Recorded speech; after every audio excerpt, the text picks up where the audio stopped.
2002లో జాకీర్ హుస్సేన్ ఏ అవార్డు అందుకున్నారు? Sangeet Natak academic award. Compulsory friends, ఇతను మన చనిపోయాడు రీసెంట్గా.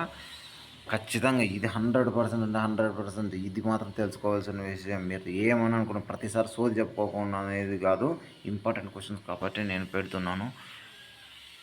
తబాలా ఇతను వాయించేది మాస్టర్ జాకీర్ హుస్సేన్కు 2002లో. ఓకేనా, ఇలా గుర్తుపెట్టుకోండి ఫ్రెండ్స్. నెక్స్ట్ క్వశ్చన్ అనిపిస్తే, ఈ సూక్ష్మజీవులు ఏ సైకిల్లో ఉపయోగిస్తారు?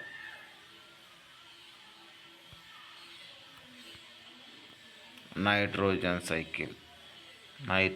సైకిల్లో ఉపయోగిస్తారు. ఓకే, రిజోబియం మరియు నైట్రోజోమనస్, ఇవి గుర్తుపెట్టుకోండి. మరియు నెక్స్ట్ క్వశ్చన్కి వస్తే, మీరట్ సైనికులు ఢిల్లీకి బయలుదేరని తెలుసు కదా ఫ్రెండ్స్. మీరట్ సైనికులు అనేవాళ్ళు ఢిల్లీకి బయలుదేరారని. ఇది 10వ తేదీ మేలో జరిగింది. మరియు ఎక్స్ప్లెనేషన్ చూసుకోండి ఒకసారి. 1857 మే 10న మీరట్ తిరుగుబాటులో ప్రారంభమై సైనికులు ఢిల్లీకి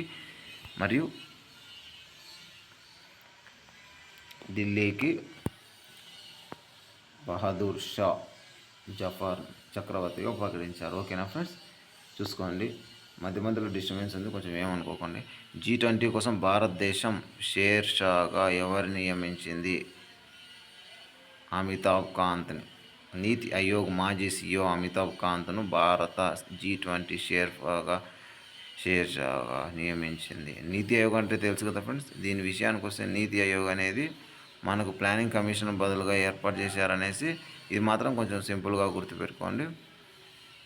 పూర్వాంచల్ హిమాలయ పర్వతాల కింద దేనిని కలిగి ఉంటాయి? పూర్వాంచల్ హిమాలయాల నుండి ఏంటి కలిగి ఉంటాయి అనే సింపుల్గా క్వశ్చన్ అడుగుతున్నాడు.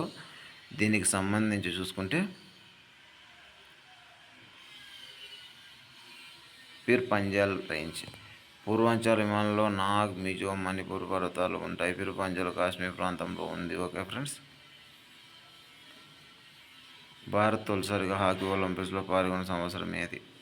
1928. భారత హాకీ జట్టు 1928లో ఆమ్స్టర్డామ్ ఒలింపిక్స్లో తొలిసారిగా పాల్గొని స్వర్ణ పథకం సాధించింది. ఓకే, ఇది గుర్తుపెట్టుకోండి ఫ్రెండ్స్. చాలాసార్లు అడిగారు ఫ్రెండ్స్, చాలాసార్లు నా గుండెల సాక్షిగా చెప్తున్నాను. సబ్స్క్రైబ్ చేసుకోండి, వీడియోని సబ్స్క్రైబ్ చేసుకుంటే కంపల్సరీ ఇస్తా. 1 కాదు 2 కాదు, నా దగ్గర సుమారు 10,000 క్వశ్చన్లు కలెక్ట్ చేసి పెట్టుకున్నా. ఈసారి ఎలాగని జాబ్ కొట్టాలని. సబ్స్క్రైబ్.